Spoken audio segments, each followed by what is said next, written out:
It is April 9, 2026, 3 a.m. Pacific Standard Time. Here we are, another update. Please verify all info on your own. Let's get into it. Guys, I made a video like literally 24 hours ago that the ceasefire would in like just a few days. Check my timestamps and check the video before this. And it literally just ended like a few hours after I posted. And like I said in the video, would be the reason why the ceasefire broke. And that's exactly what happened. So IS hit Lebanon with the largest attack since the war begun. Okay, so, and that's what broke the ceasefire because the Lebanon was supposed to be off limits, and that's what was negotiated. And after the strike, both IS and US were like, Lebanon wasn't included, even though there's receipts that Lebanon and others were included. There was over 300 people that were unalived, lots of buildings destroyed, and many injured. This caused the Strait of Hormuz to close right back up, back to square one. And the war will begin again, ladies and gentlemen, and it will be more intense now. I think patience is running out, chances are running out, alibis, excuses, all those are running out. They're just going down the list and exasperating all of them. Anyways. So I think, once you go down that list, it's sometimes it's just too hard to come back. And Iran is not acting as the aggressor to clear their names as the evil aggressors. Okay, I think Iran understands how the media works. Instead, they watch with care and plan revenge quickly with being careful, but not careful when it comes to IS. They have seen the same plays ran before, and they have shown to be professionals in strategy and warfare. So here is a missile that the IRGC wrote a message on one of their missiles in response to the attacks, where it says, Habibi, America will leave already. It will be you and us. It's pretty wild because even Iran thinks, and even Iranian experts, right? They're saying that IS will attempt to drag the US back into renewed conflict by carrying out a series of operations. And I quote what these experts are saying. However, what will likely happen in practice is that Trump will stay out of the new conflict, leaving IS alone with Iran and the axis of resistance. This is the best possible scenario. I think Iran, everybody in the world is hoping for this, man. Just a clean one-on-one. Even the American taxpayers. I will post a clip soon of me saying this will happen like weeks ago. But the reason why, right? There's basically two wavelengths. The US is, they're taking huge economic losses. They're losing allies. And the threat of damaging future hope will push America to rethink everything, right? On the other side, you have IS. That's like, we're waiting for our religion, right? I'm not going to get into that for obvious reasons, but they're on two different wavelengths. Now, what's keeping, obviously it's all dollars, and we'll talk about that in a second. So I do feel like getting back to the America, right? I think the other thing what's happening right now is because the primaries are coming up in June 2026. It's right around the corner. Article of impeachments have been drafted. And I think the pressure here at home will become more and more challenging for a repeat of the reckless behavior that Trump's corrupt team and IS have been committing, right? So this has now been going on for over a month. So I feel like IS and Trump's, team, they had their chance. They blew it. They were rejected, I feel, in all sides, which is why the Strait of Hormuz was closed. It has been closed. And they got caught, right? The walls are closing in on them. And sometimes it's hard to know the outcome before something happens. But again, that long list, the benefit of the doubt, excuses, all right, whatever, that's all done. And it's like, well, you said this and this is what happened. So now it's become more clear about what the results have been, what the objectives were, and whose fault it was. So I think part of the reason, right, because the Iranian ceasefire, even Trump is like, CNN, whatever, all these guys are against America, make America great again. He's pissed off that it was leaked, about what the ceasefire deal was. And I think the reason why, he's pissed, because it shows Iran won the match. They won the negotiations. Iran was the true, they won the art of negotiations, the art of the deal, whatever.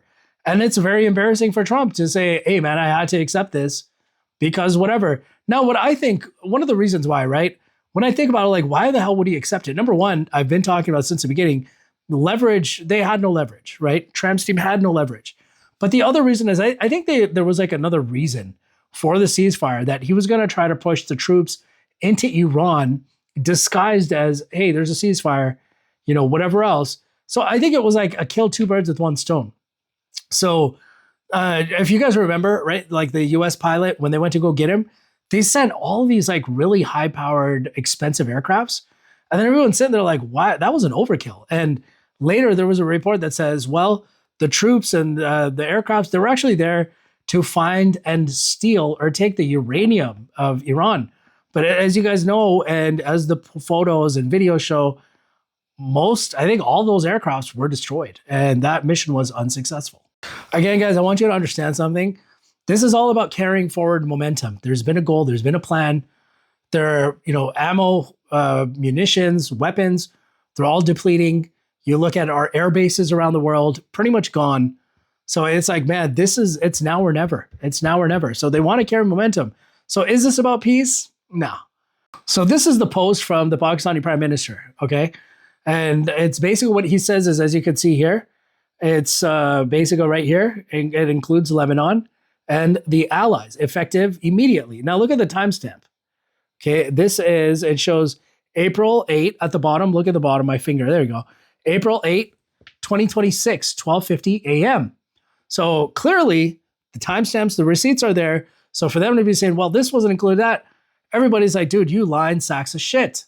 Even the Pakistani representatives, like basically some higher ups over there, they're basically saying that, look, US and are lying to the world. Like, it definitely was included. So like I said, it's back to war. Now, this is what you see here. Iran struck an oil installation in Al Fajira in the UAE. And this was basically in response to Iran's oil refinery getting hit. So Iran also hit multiple Kuwaiti power stations and a desalination plant, okay, were struck by Iran. Now, again, all of this was in retaliation. Again, remember, they don't want to be the bad guy, so they're waiting and then they're reacting, which is kind of ballsy. So here's something else that Iran did, okay, is they announced a new shipping lane through the Strait of Hormuz, closer to the Iranian coast. The IRGC has said that the previous shipping lane is dangerous due to the presence of naval mines. So Iran is just like, we're going to booby trap the shit out of whatever everybody was going through. But now there's a new place and we have more control over this because it's closer to our coast. So Iran is just getting stronger when it comes to the Strait of Hormuz. Now, do know, right, that the talks of like prolonging a ceasefire was supposed to happen in Islamabad, Pakistan on Friday, which is day after tomorrow here in America, right? And I don't think those talks are going to happen anymore unless the US were to say that, look, we're done. Iran, you guys can have the Gulf countries, you can have as you want, do what you want. But I don't believe that will happen because the Gulf countries are giving Trump and his corrupt ass team tons of money, and their influence in our government here in the USA, whatever. But, there's that. But the money is going into Trump's pockets. And then from there, it's going into shell companies. And I'm talking about his total team, right? And then from there, the US then prints more money because we're in debt. And then it passes on the inflation to us as Americans and sends the money to IS. Now, there's also reports that Russia and China has sent more missiles and weapons to Iran as a thank you for them not closing off the Strait of Hormuz to them. So you guys, what really sucks, right, is we are over here sending missiles to IS and weapons. They're sending us money. But honestly, we can't really use money in wars, especially short term, because it takes time for production to make new weapons, to make new aircrafts. In some cases, it could take years at our current, how it's going at our current rate. So even though we have all the money, it's not benefiting any of us, especially in the war. And our stockpile is depleting because we're sending a bunch of weapons and ammunitions to IS. Now, again, right, all the religious fanatics are saying, keep it going. We need this, right? Because this is what it is. Even though America is a secular country, there's a separation of church and state. All the religious fanatics are saying, just go, do it, regardless. Even if we violate our own religion, we need this for our religion. Make it make sense. But anyways, guys, that's it. I will see you later. Thank you.